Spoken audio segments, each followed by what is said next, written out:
Aujourd'hui, on se retrouve pour ma toute première vraie vidéo sur YouTube. Donc, j'ai déjà fait des vidéos sur YouTube, mais short, mais là, on va faire une vraie vidéo, une longue vidéo. Sa chaîne YouTube, je pense que je vais principalement faire comme sur mes vidéos short, mais en plus poussé, donc des assez gros DIY. Et là, c'est mon tout premier. Donc, j'espère que ça va vous plaire et que dites-moi ce que vous pensez de la vidéo, faites-moi des retours et tout. Donc, c'est un DIY qui va être consisté à fabriquer un extracteur de fumée pour tout simplement le faire à souder, parce que quand vous en faites, ça met de la fumée, ça pue. C'est vraiment, c'est pas bon du tout en plus pour la santé, ce genre de truc, ce fumer. Donc ce qu'on va faire, c'est qu'on va fabriquer un extracteur de fumée nous-mêmes. J'en ai déjà vu plein qui avaient fait avec des filtres à charbon, un ventilateur. C'est parti, on passe à la fabrication. Donc pour la modélisation 3D, ce que j'ai fait, c'est que je suis venu prendre les codes du ventilateur, ainsi que la pièce pour mettre les batteries, etc. Donc toutes les pièces. Et ensuite, je suis passé sur Fusion 360. J'ai essayé de faire une forme des couvercles un peu avec forme nid d'abeille, soit plutôt joli en fait, et je suis plutôt content du résultat. Donc voilà à quoi ça ressemble. Et je suis parti en plusieurs parties. On a d'abord le contour, la partie principale, et la batterie ici on aura le ventilateur qui sera tenu par les 4 vis qui seront passées dans ces trous, et au dessus là on a la face avant du coup qui servira à, derrière la fiche à charbon, la fumée passera par ici, et dessus petites écritures. Je vous montrerai tous les composants que j'ai pris. Pour les composants, vous allez avoir besoin de 2 batteries en 18-650, un filtre à charbon pour tout ce qui est fumée de fer à souder, de forme rectangulaire, et d'un ventilateur de 120 mm en 5 volts. Et pour la partie batterie, je suis venu acheter une sorte de power bank à faire soi-même. Bon, je vous le dis franchement, c'est pas ouf, hein. Autant acheter un BMS soi-même et la faire avec des... acheter après ensuite les cellules en 1850, parce que franchement le truc est pas ouf, le composant est pas terrible du tout. Vous voyez à quoi ça ressemble. Ensuite on vient prendre un interrupteur de 15 par 11 mm. Vous allez avoir besoin d'une imprimante 3D pour imprimer les pièces. Donc j'ai imprimé ça en filament marbre parce que franchement il y a un rendu vraiment pas mal du tout avec le petit effet du coup marbre. Voilà les différentes pièces terminées d'imprimer. Donc là on a le couvercle pour la batterie. Là on a l'autre couvercle pour la partie extracteur. Et là on a la partie complète, le contour. Donc je vous avoue que j'ai oublié de filmer pendant l'impression. Donc là c'est après que tout a été monté. Mais donc ça ressemble à ça. Le tout avec les aimants où j'ai mis en pause. Et j'ai mis des aimants. J'ai pas mis assez des hauteurs de couche, donc on voit un peu. Sur celui-là, invisible, hein, les aimants. On n'y voit rien du tout. Et ça, c'est le couvercle pour la batterie qui vient juste se mettre là. Ce que je vais faire, c'est que je vais venir couper le filtre à charbon pour pouvoir le faire passer dans la pièce que j'ai imprimée. Je vais couper ça au ciseau, hein, normal. Il ne faut pas que je me loupe. Je coupe pareil partout sur toute la longueur. Et je crois qu'il faisait genre 13 par quelque chose. Et là... et bah ouais. Il est placé parfaitement là. Donc pour la découpe, je vous conseille de découper des bandes d'à peu près 1 cm de large. Donc des deux côtés. Donc de ce côté là et de ce côté ici.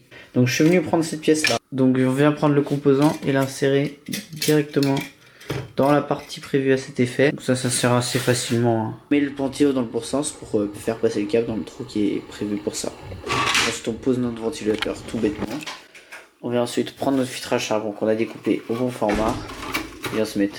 Pour l'attache en dessous, au final, j'ai mis des vis en M4 trop courtes pour traverser le ventilo, mais c'est pas grave parce que avec la plaque aimantée plus le filtre à charbon, ça retient très bien le ventilo. Et là, elles sont vissées directement dans la pièce. Dans la pièce, j'avais fait un pas de vis, donc ça tient nickel.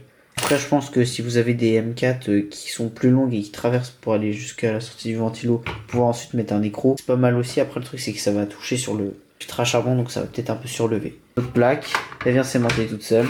Et voilà, celle-là, pour cette partie, c'est presque terminé. Donc ce que je vais faire, c'est que je vais utiliser le pistolet à colle pour faire tenir le composant là qui sert à les batteries, à les recharger et à alimenter tout simplement l'extracteur de fumée. Parce que comme je pense que vous voyez là, il bouge vraiment beaucoup. Ce que je vous déjà, premier truc à faire, surtout vous enlevez les batteries parce que vous surtout pas les faire chauffer avec la colle chaude. C'est vraiment dangereux ce genre de batterie, donc vraiment faites gaffe. Et évitez vraiment quand vous les manipulez tout, faites attention. Là cette partie là je vais la faire tenir avec la colle, ainsi que la partie avant aussi. Et j'ai profité aussi pour mettre de la colle ici pour isoler, vous verrez après pourquoi. On met un bon pâté, hein. J'en ai mis tout là, plein, là. Donc on est pas mal là, j'ai à peu près tout fait. J'attends que ça sèche, voir si c'est bien, et puis je vois si ça prend. Et surtout faites pas les débiles à mettre de la colle là et là, parce que c'est là où la batterie se met en contact, donc si vous mettez de la colle, bah ça fait un isolant, hein, et du coup ça marche plus. Donc ensuite, le câble qu'on a fait passer pour le ventilo, on va le faire passer dans ce trou là. Ensuite, on vient prendre un interrupteur qu'on vient tout simplement mettre dans la partie privée du code. Bon, je suis désolé, c'est pas très beau et j'aurais dû intégrer ça autrement. Donc là, on enfonce l'interrupteur. Ça enfonce nickel. Et ensuite, on va venir câbler du port USB ce câble qui va passer sur le port USB, il va passer sur l'interrupteur, il va revenir et le tout sera alimenté du coup grâce aux batteries. Donc on pourra s'en servir. Donc on pourra batterie externe, extracteur de fumée. Là, c'est une capacité de genre 4000 mAh. Donc c'est pas non plus énorme, mais ça va pouvoir charger quelque chose assez bien. Bon, ce qu'on va faire, c'est qu'on va essayer de se souder directement sur l'USB. Je vais vous expliquer. Le connecteur USB, comme vous voyez pour moi, il y a 4 pins au bout là. Donc vous voyez là j'ai pris la prise femelle. Donc le 1 c'est le 5 volts et le 4 en noir c'est le ground, donc le négatif. Il vous suffit de relier le fil moins sur le ground et le fil plus sur le 5 volts. Et là comme je vous ai dit on va souder sur la pin, c'est le moins. Ce que je vous conseille du coup de faire c'est rajouter de l'étain dessus pour avoir une prise assez facile et ensuite juste approcher, ça va être facile. On va faire pareil pour le deuxième. Ce qu'on va faire, on va sortir l'interrupteur tout seul là. On va venir prendre le plus. On va venir le faire passer dans le petit étui comme ça, tu vois. Tac, on le ressort là, le câble. Donc là, le plus dans l'interrupteur.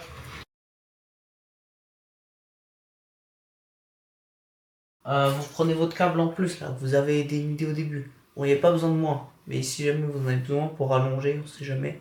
Donc le plus, tac. On va le refaire passer dans le trou. Voilà, ça passe pas super bien parce que j'avais déjà étamé. Mais c'est pas grave, ça passe quand même. Et puis ça passe pas, vous recoupez. Hein. Et là, pareil, on vient mettre la dose. Vous n'avez même pas besoin de coller l'étain et tout ensemble. À travers la petite languette métallique. Ça fait chauffer l'étain. On coupe le surplus, bien sûr. Voilà, donc là on a l'interrupteur. On vient refaire passer le câble dans la petite montée là. Je vous dirai, je vous la referai. Hein. Voilà, nickel. Donc là, l'interrupteur en place, le plus, et le plus on va venir le souder, mais du coup directement sur plus du connecteur USB.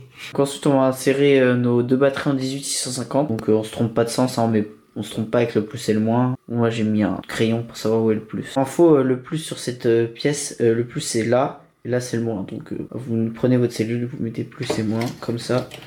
Et voilà, nickel. Et on fait pareil pour la deuxième. Parce que oui, il y a un petit couvercle pour la batterie. Bien sûr, j'ai écrit batterie pour les anglais. Pour attacher la partie avec la batterie, le couvercle, là j'ai utilisé des vis de 6 mm en M3. Comme ceci. Avec, vous savez, le pas de vis qui est un peu plat. Pour que quand je mette un chanfrein, et bah la vis elle déborde pas. Bon, ça a l'air de marcher. Quand j'appuie là, vous entendez le ventilo se met en route. Donc maintenant c'est le moment du test. Donc là je vais faire pas mal de fumée avec le temps pour tester. Vous voyez, oh là ça aspire direct. J'espère que vous voyez bien. Vous voyez quand je m'écarte un peu, ça marche plus. Et là ça marche nickel, ça aspire tout. Donc en plus ça enlève l'odeur et tout. J'ai déjà fait plusieurs fois, ça enlève vraiment bien l'odeur. On sent pas l'odeur. Et ça aspire nickel. Sur l'orientation du ventilateur, il faut mettre l'étiquette par ici, de ce côté. Vous voyez l'étiquette par l'arrière. Et voilà le résultat final de la fabrication.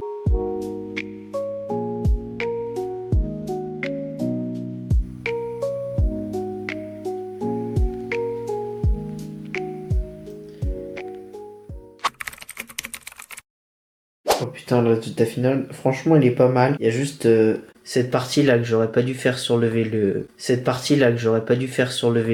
l'interrupteur. À part ça, franchement je suis vraiment content du résultat. Pour le coût de ce projet, vous en avez pour à peu près 1,30-50€ pour le filtre à charbon, 50 centimes pour 5 interrupteurs. Donc aisément c'est pareil, c'est quelques euros, 1 ou 2 euros pour le pack d'aimants. Le ventilateur, par contre, c'est là où ça va le plus cher, c'est 10€ le ventilateur, donc avec roulement à vis. Ça dépend des options que vous prenez. Tant que vous prenez un ventilateur en 5 volts et qui fait 120 mm qui est sur le format, ça marche nickel.